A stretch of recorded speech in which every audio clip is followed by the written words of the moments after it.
Hey there, thanks for tuning into Duck Bricks. I'm Chris, and today I am really excited to show you something that I personally have been wanting for years. Now, this is something that I thought I would never own. It has been on my wish list for years and years since it debuted in 2017, and I actually was bidding on eBay for it. One randomly popped up because these never go on sale. It randomly showed up on eBay.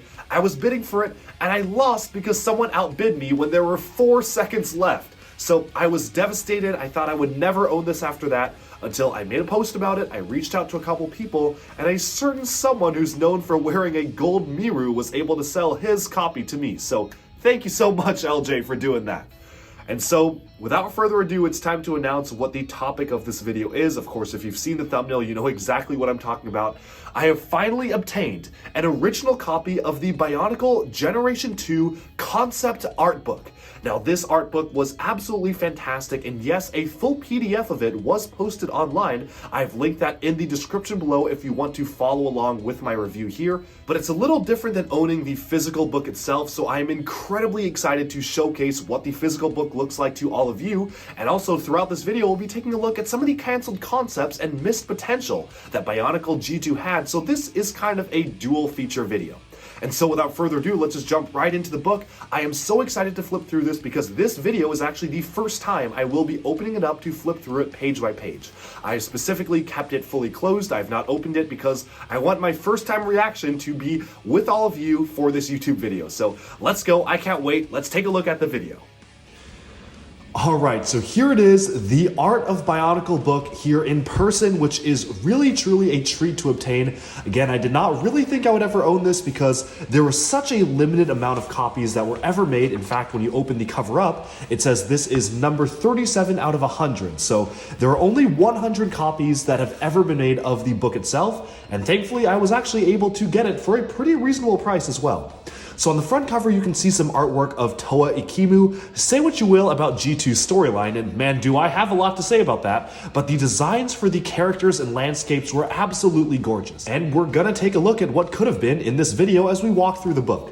So on the front here, you'll notice that you have Ikimu in the transparent blue armor, and I really like how they just replicated the image on the back. This does seem to be an image that may have been created for the art book in particular. I'm not necessarily certain if this was actually concept artwork or if they made it just for the cover artwork of the book, but still it looks absolutely fantastic, and I love how you can actually see 2 different angles of the character on the front and back of the book.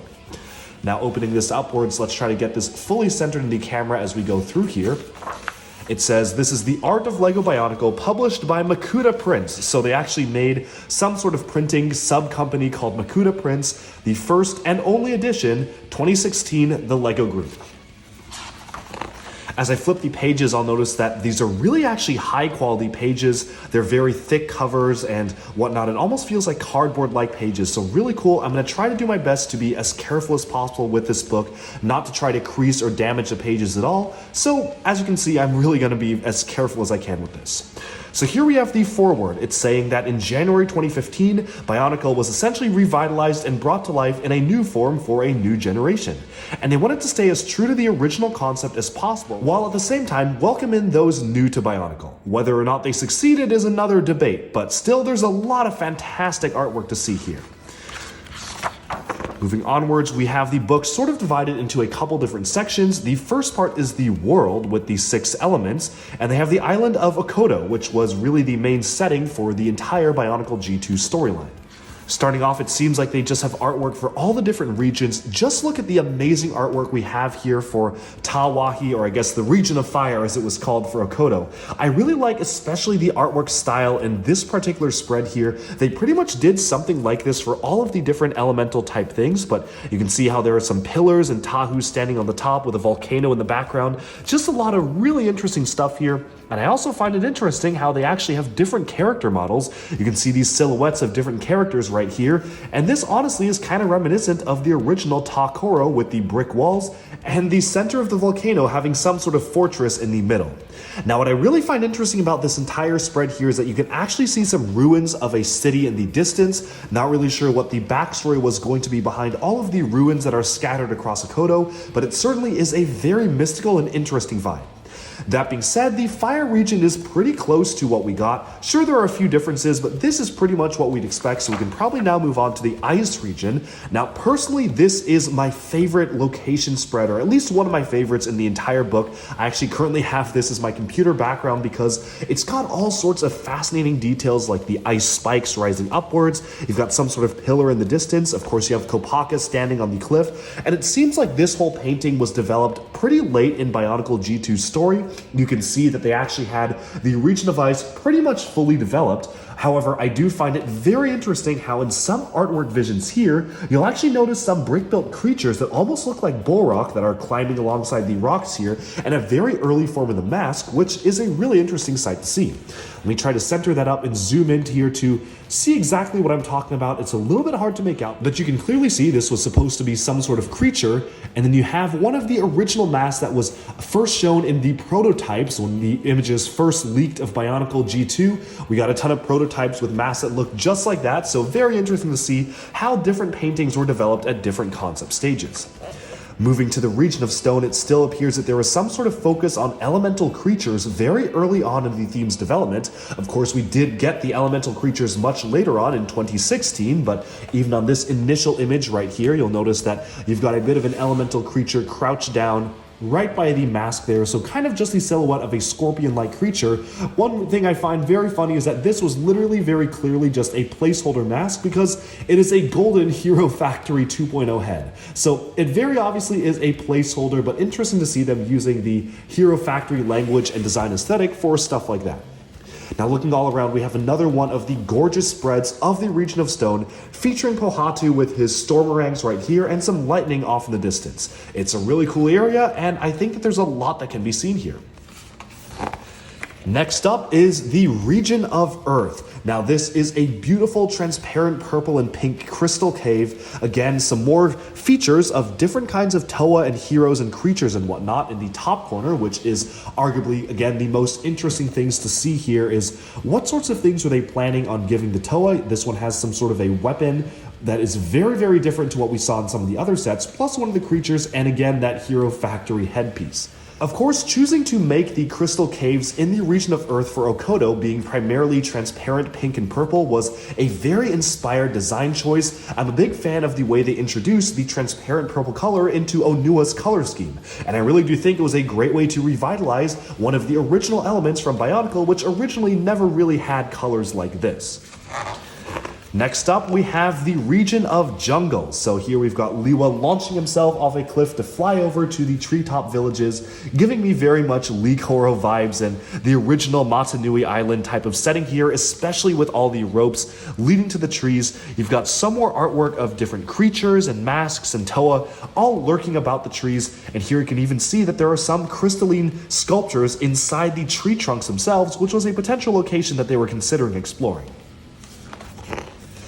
And finally, we have the region of water. So there are a lot of interesting things here. I think, honestly, my favorite piece of artwork here is probably this one, because I just think it's so cool how once you zoom in, and they actually did upload this in high res as an image, so I also have this as another desktop background, you can see a whale swimming above the water here, some sort of an underwater whirlpool, Gali launching herself off into the tidal waves. What a cool and imaginative image that really tries to inspire feelings and thoughts of what this could be in terms of the underwater world.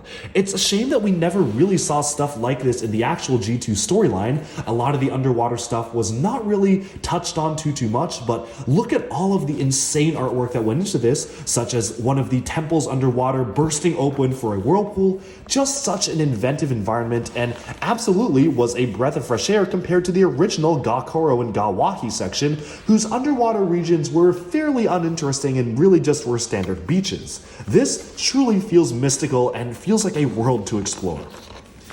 Now moving onwards from that, we just have some other looks at different parts of the Okoto world. Namely, we've got the city of the mask makers here. This is kind of in the style of the animation. So again, this is really where they were going closer and closer to the final versions of the storyline. You've got a lot of different temples for the anvil right here for the temple of the mask makers. Nothing too crazy to see, but just some nice artwork in general to see what was it like inside of the actual forge. And then we have some more looks at the city of the mask makers, and this does appear to have been locked down very early on. And making the building literally shaped like an anvil was a great idea. I think it's really cool that they actually built that into the design of the building itself. Sure, the building did change in silhouette from here and there, but for the most part, it was pretty much the same. I just love how you can really see the beautiful concept artwork here with the two different moons hanging above the sky. It really does offer an air of intrigue and mystery that absolutely pulls you into this world and makes you just want to learn more. Moving onwards, this is the Great Maze, which really was just a standard labyrinth. We have one of the villages of fire here, and then here we have the Toa actually accessing the maze itself. And then over here we have one of the artworks that was actually published for Bionicle G2 officially, I believe on their Facebook page, showing the Toa making the journey over to the city of the mask makers and facing off against the Skull Warriors. And there's the finalized version of the Mask of Control there, so this was pretty far along in development. Now, speaking of the Maze of Control, we've got different pieces of artwork here showcasing what it would be like for the Toa to navigate a very strange labyrinth of different steps and puzzles. A very cool aesthetic, which honestly I'm gonna have to rewatch Journey to 1 to really remind myself what this whole thing was about. I don't think they ever even explained how the Toa felt like they were familiar with the maze before, but kind of interesting seeing all sorts of different details here and how mostly the concept artwork for the maze stayed pretty much the same as it was developed. And now we move on to the later years of Bionicle, namely the Dark Volcano. And this was an area that really was not featured whatsoever too much in the Bionicle storyline, especially because of its abrupt cancellation. You can see that they put a lot of effort into having some sort of portal to allow Makuta to be able to access the world of Okoto, and it specifically states that the spreading fog causes the Black Forest to form. Presumably this would have been a major location in Okoto's third year for Bionicle G2, although of course we never really unfortunately got to see that. Although there you can see Umarak the Destroyer looking upwards at the volcano itself, so it's clear that some details were still retained. Now we've got some more insanely interesting concept artwork here for honestly some locations that never came to be. I really love again the underwater sections.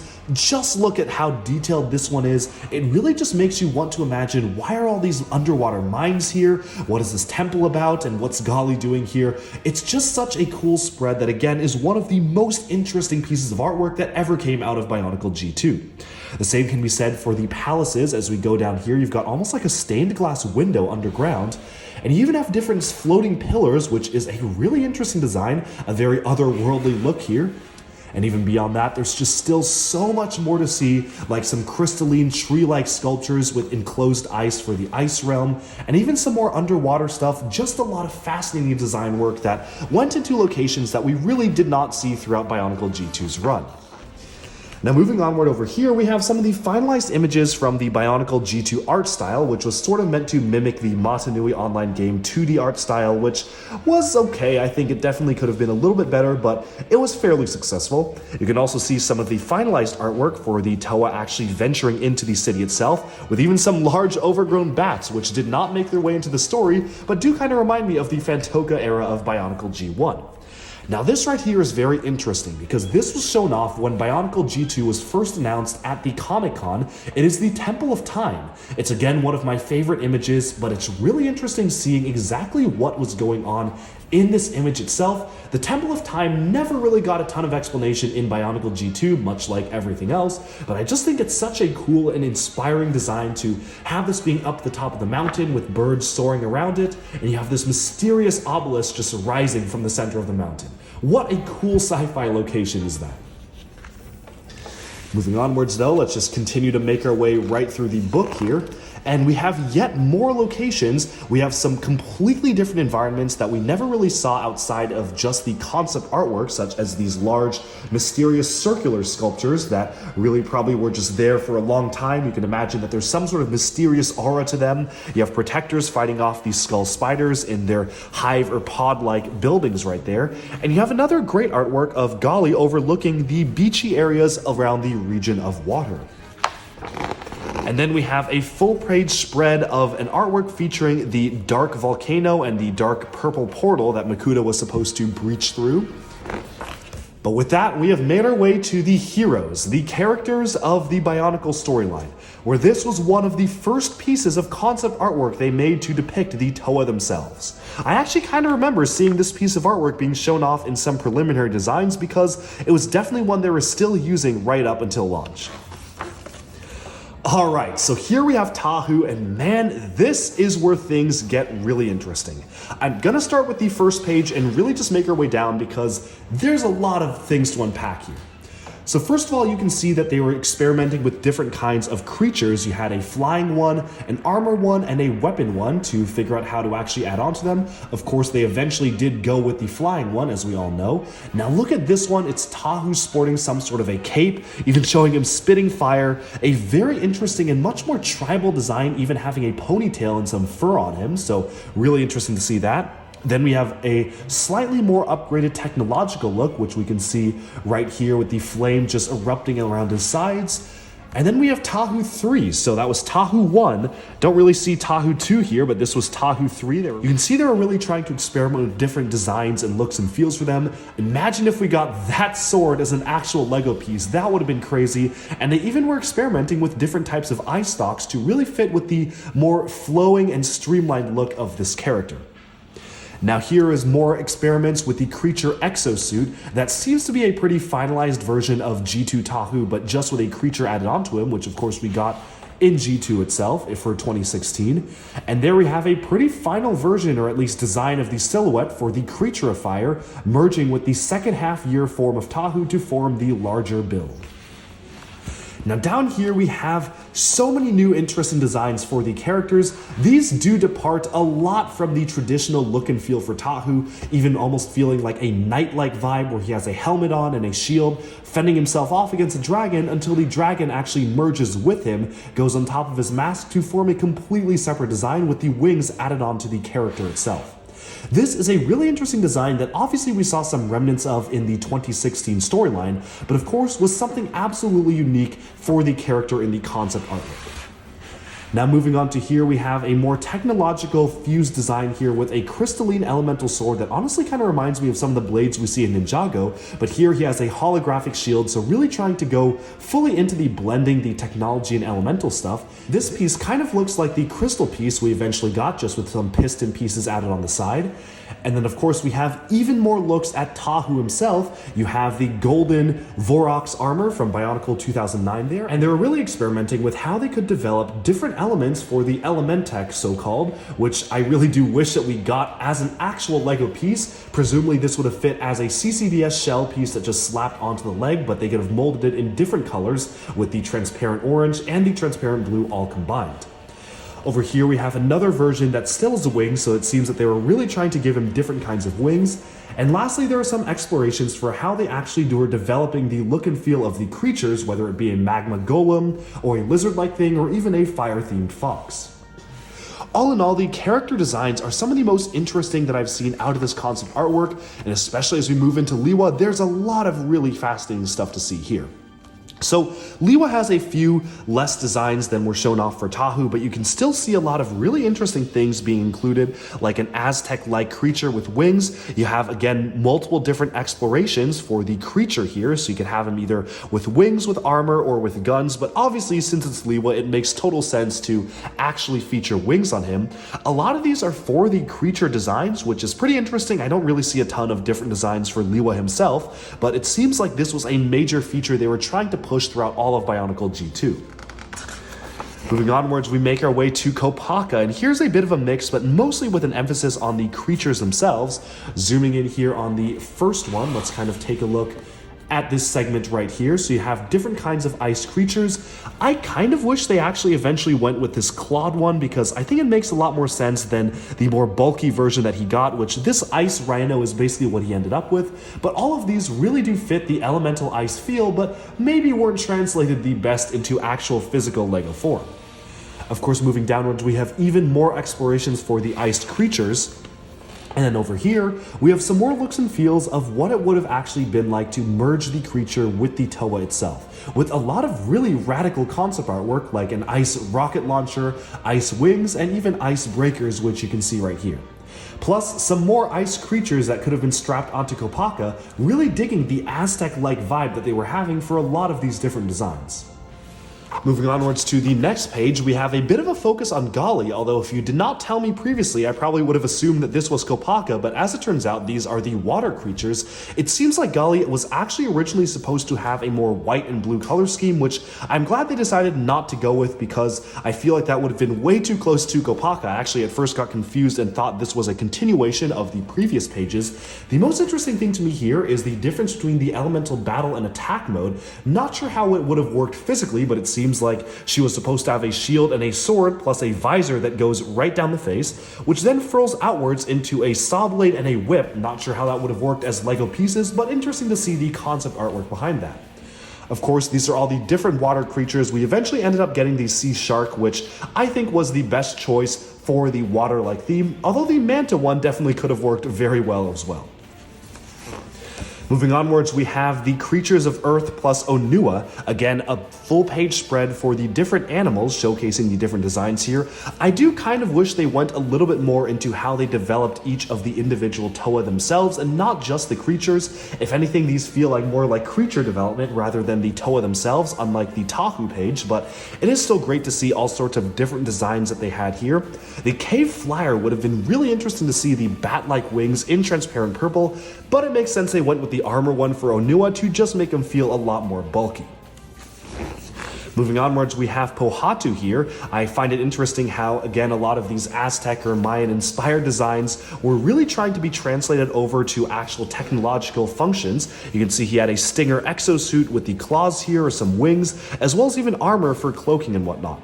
And here is a very similar spread as the other one with a dragonfly, lightning clamp, and stone slicer, which we can see right here. Stone slicer would have been a very interesting creature, and I think honestly it would have made a lot of sense to make the creature of stone a worm-like creature in the desert, kind of calling back to Dude and whatnot. But it also makes sense that we got what we ended up with. Finally, we have a few spreads of some of the finalized, officially released artwork for the 2016 iterations of the Toa, specifically Liwa here, and then the 2015 version of Gali. I like how they're drawn in pretty much the same style, and we have yet another completely different version of Tahu just kind of added into the corner right there. Moving onwards, we have the villains. So unfortunately, not a ton of really new looks at the Toa themselves, but the villains are absolutely some of the most interesting things to see here. First off, we have the Skull Grinder, which was a pharaoh-like creature. Kind of reminds me of the Asphira villain from Ninjago, but you can see that this was a whole humanoid snake with a whole cobra-like attachment on the back.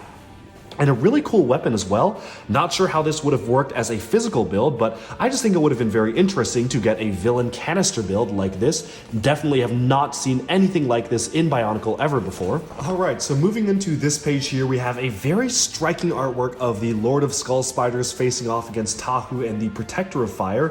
But what's even more interesting is seeing all the different trap designs here going from A, B, C, D, E, F, and G all the way down. I find it very fascinating how different all of the designs are.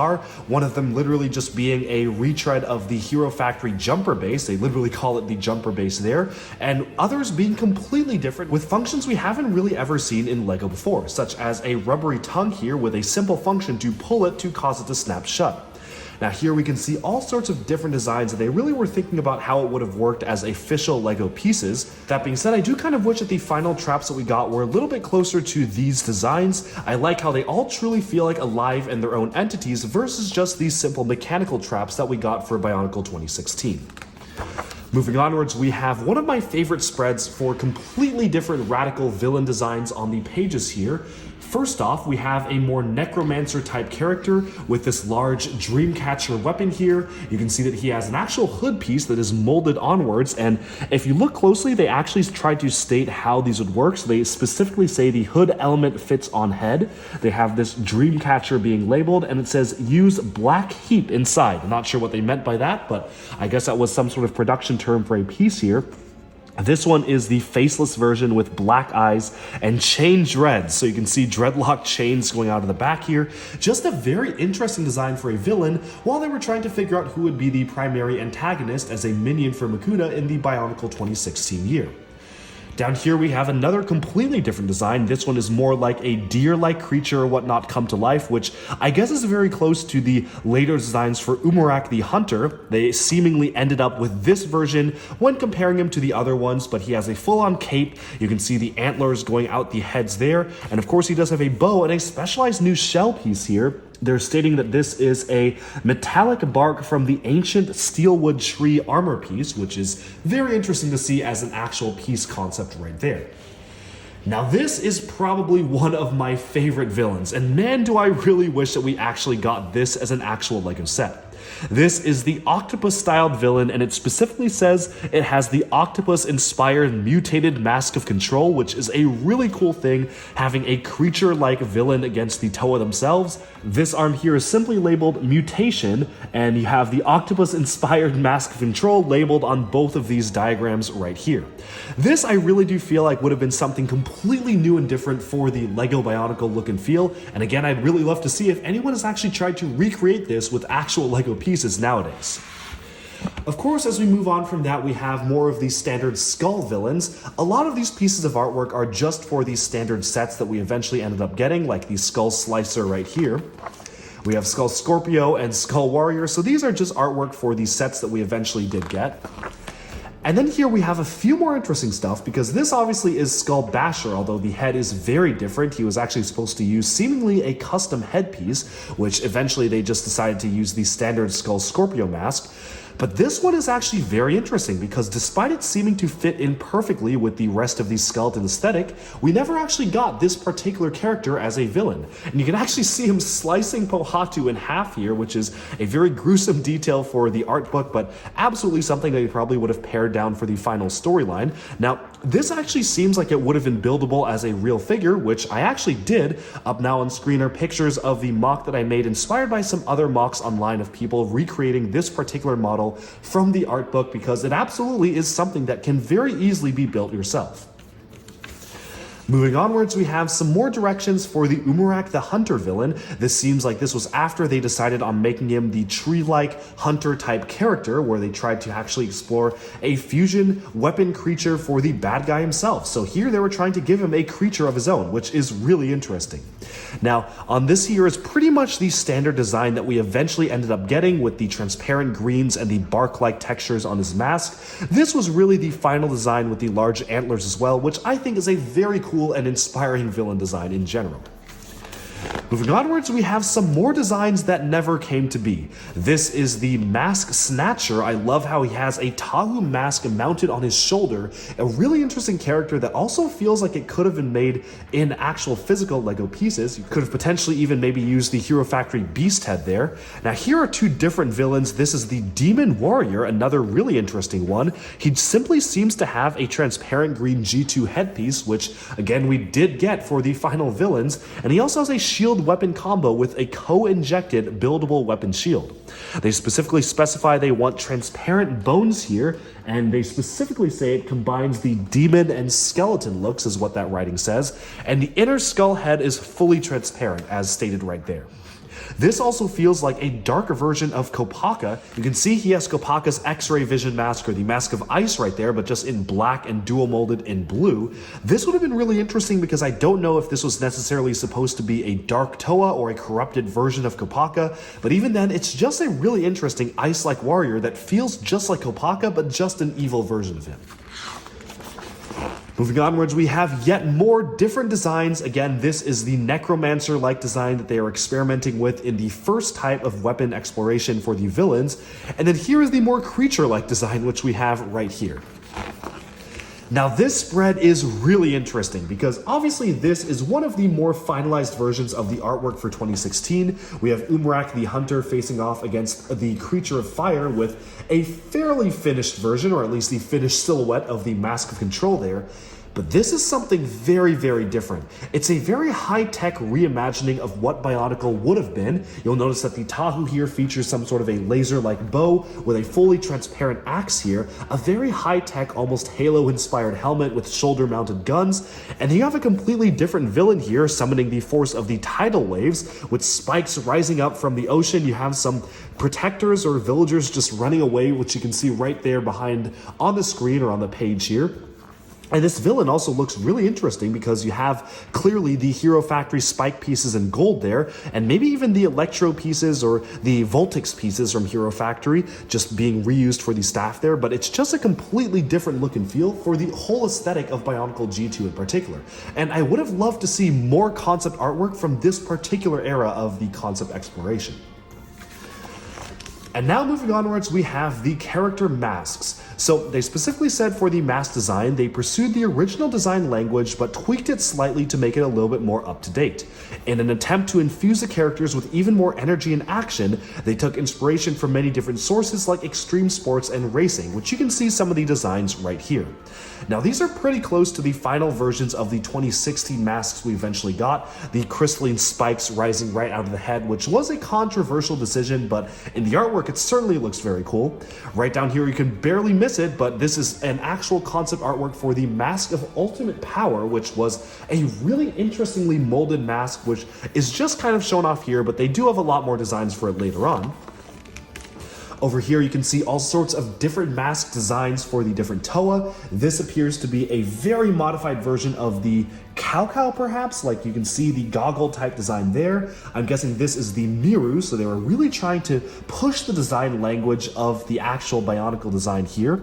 And right here it says this is the Kane or Kame mask. I'm not really sure what this is even supposed to be about, but it is some sort of a skull that is flaming, so probably some sort of villain exploration that never actually was made into an actual character, but you can see a very Ghost Rider inspired design here with the flames atop the skull, and then just different types of skull shapings in general.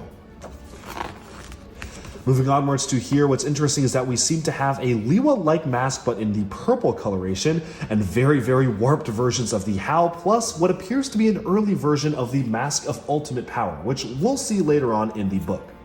Over here you can see them trying to figure out the look and feel for the Mask of Control. This one was one of the ones shown off in one of the early concept artworks designs for that we saw in the early pages of the book. Here's one of the more final designs, and of course this seems to be pretty much the final design for what we eventually got for the actual Tahu 2016 mask.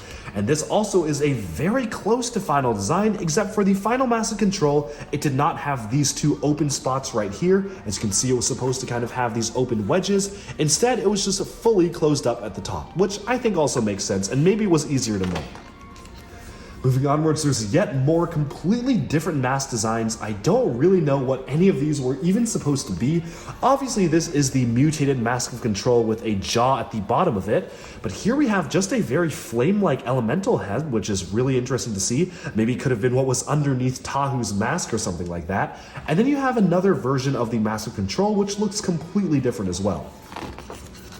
And here they say these are concepts for the Bionicle Ultimate Mask. So the Mask of Ultimate Power, which never actually got a physical piece, but they certainly spent a lot of time developing it, from very alien and unique designs like the ones at the top here, to slightly more recognizable ones as faces, but still very, very odd and strange as mask designs. They really were pushing the design language of what it meant to be a Bionicle mask in these designs right here.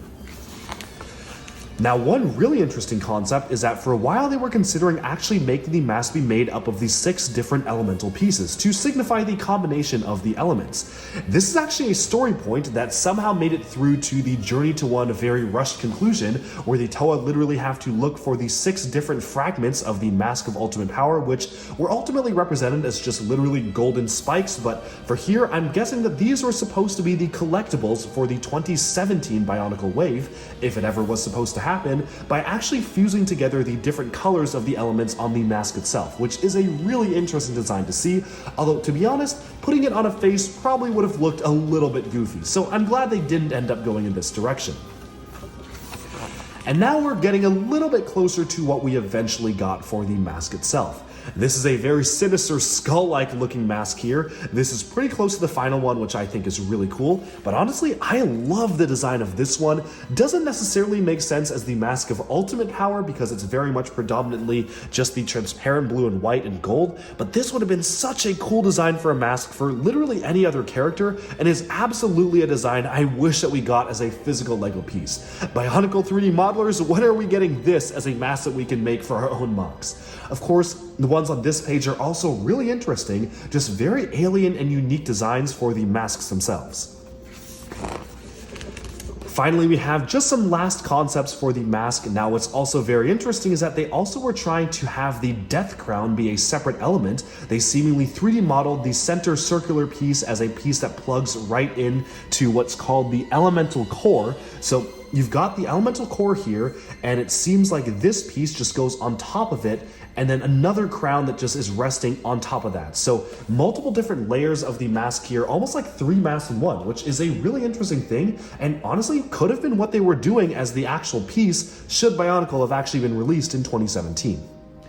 Lastly, we have a lot of pages of the exploration of the design process. So this is actually dedicated, just going back here, specifically stating that the exploration of style has been an ongoing process. They continuously explored the visual identity, pushing it forward into new territory whenever the story called for it. The most prominent example is that when they moved from 2D to 3D to allow for more epic storytelling for the Journey to One TV episodes. So this was absolutely a decision that they made halfway through the run, starting off with 2D and then eventually going into the 3D version. So you can see, interestingly enough, Makuta was supposed to actually be a silver character instead of both of them being gold, with the Mask of Control being silver and whatnot, but I get why they decided to make all of the legendary masks golden. Of course, here are the character design sheets, which pretty much are the ones that we've seen from screen caps in the actual animations themselves. A lot of different types of exploration in terms of the signature moves of the different characters, so how they would fight, how they would do battle, and of course the different protectors as well, and a design for what the Toa could actually look like, which is pretty different compared to what we eventually got. Moving onwards, we have some of the early storyboards, which honestly are very similar to what we finally got for the animations of the Bionicle story. I still really do feel like the animations absolutely could have been a lot better for G2 and were one of the worst parts of it in terms of them having a very odd release cycle and not really drawing people into the story too well. Definitely could have benefited from a Journey to One-like animated series from the start, but you can still see that they were doing the storyline here, and here's a fully colored storyline, which honestly is a little bit more interesting than what we eventually got. You can see that the artwork here is very much hand-drawn and painted. I really do appreciate the amount of detail that's gone into these, and you can very clearly recognize what was supposed to be the early story artwork for the animations, just in a completely different art style. Over here we have yet more explorations of the characters themselves. This image of Kopaka seems to have actually been mirrored, which is pretty funny, but you can see these were basically when the characters themselves were finalized and they were just trying to experiment with how they wanted to depict them in the animation and even the comic style. Now here are some of the more interesting designs, because these were some of the early designs for showcasing the promotional material of the Bionicle storyline. Look at that logo right there, a completely different logo for Bionicle. If you zoom in, that's a completely different character as well. And you can even see the silhouette of Kopaka with a mask that looks a lot closer to his G1 counterpart, with again a new design for a weapon that feels very similar to one that we actually got for Hero Factory. That is straight up the Picari from Bionicle G1 with pretty much no modifications. They literally were just using the standard design there in some sort of 2D or graphic style, which is pretty interesting to see. So I really do like how they were really trying to explore different styles for each of the stuff. You can see Likon's G1 sword right there, so that's a bit of a callback. But all in all of these pieces of artwork are truly very fascinating to see. And you can see the visual storyline for how they wanted to develop the different types of comics that we eventually saw on the back of the boxes, with the ice one seemingly unfinished and just left partially done. Moving onwards, we have the final comics that were featured on the back of the boxes for Bionicle 2016. You can actually see that the early version of the Mask of Control is used here, with these spikes inwards on the top of the head versus the ones that were used for the final design, so it seems like that was changed fairly late in the design process. It also appears that we are supposed to get golden versions, just plain golden versions of the masks themselves. As you can see right here, just golden versions of the crystalline masks without actually adding any extra detail for the dual molding. And finally, we have some great artwork from Journey to One. So these renders were the high quality renders that were released in the animation to promote the Journey to One series, which were very interesting to get. I love that animation so much. It's one of the coolest pieces of media we ever got for G2. And of course, here's some more designs for what they were trying to experiment with to depict the cloud from Makuta, of course, the city breaking apart. You've got all sorts of different types of technology and weapons and animation poses and whatnot being used for the Journey to One development here. And then you have 2-page spreads of the posters. So these were the posters used to promote the Journey to One, which unfortunately was very, very rushed to conclusion, but you can kind of see what they were going with here. And with that, we end with a final spread of the Protectors portaling in to the Dark Fortress, an emblem of the Massive Control here, and a very different design of what Bionicle 2017 may have looked like. But with that, we have summed up our look at the entire Bionicle G2 concept art book. Now, this is definitely one of my favorite books to ever get as part of Bionicle media. I absolutely love just seeing a look behind the scenes of what could have been, especially for Bionicle G2, which in my opinion had a lot of wasted potential in terms of what we actually ended up getting. Now, personally, my favorite pieces of artwork were absolutely around the characters, probably around the villains themselves. I loved seeing the completely radically different styles of villains, like the ones on these pages. Would have loved to see them as actual figures, and especially there was the one piece of artwork that depicted a completely different version of what the Bionicle storyline could have been. Let me see if we can find the page again. This one right here is just so interesting, and I wonder what Bionicle G2 would have looked like if they went in this direction versus what we eventually got.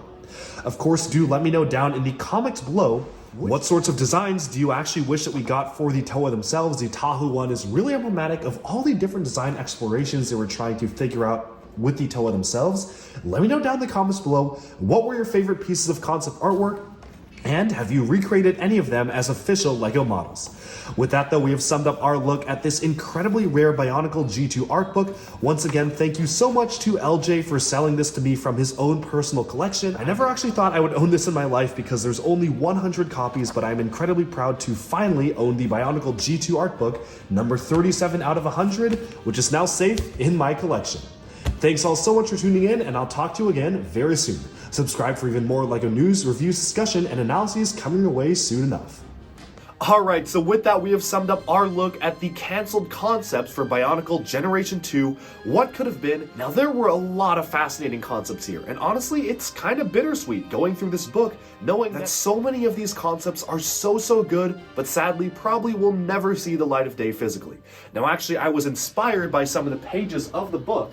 You may have seen one of these Skull villains dual-wielding swords and blasters, and after taking a look at a mock online, I decided to build my own version of this Skull shooter or Skull blaster type of character. I really was inspired by the concept art, and maybe I'll do a video on this at some point. It's pretty much a simple CCBS build because I just wanted to make it be buildable by a ton of people out there, as well as try to make it close enough to these sets as possible, but I really was inspired by some of the concept art there, and if there's something else you want to see from the book that we went through that you want to see as a physical build, let me know down in the comments below, because I was very inspired by a lot of the things on this book, and honestly, I'm really tempted to try some of the stuff out for myself.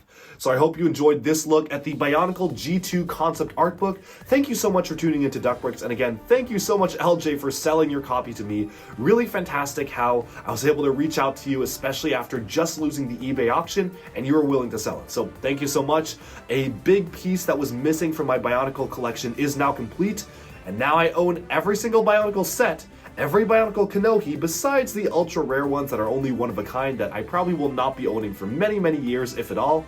But finally, I have this very rare book. It is 1 out of 100, the Bionicle G2 concept art book. Thank you so much for tuning into Duckbricks. I can honestly barely contain my excitement over owning this, and stay tuned for even more LEGO news, reviews, discussion, and analyses coming your way very soon. Thanks so much, and bye-bye for now.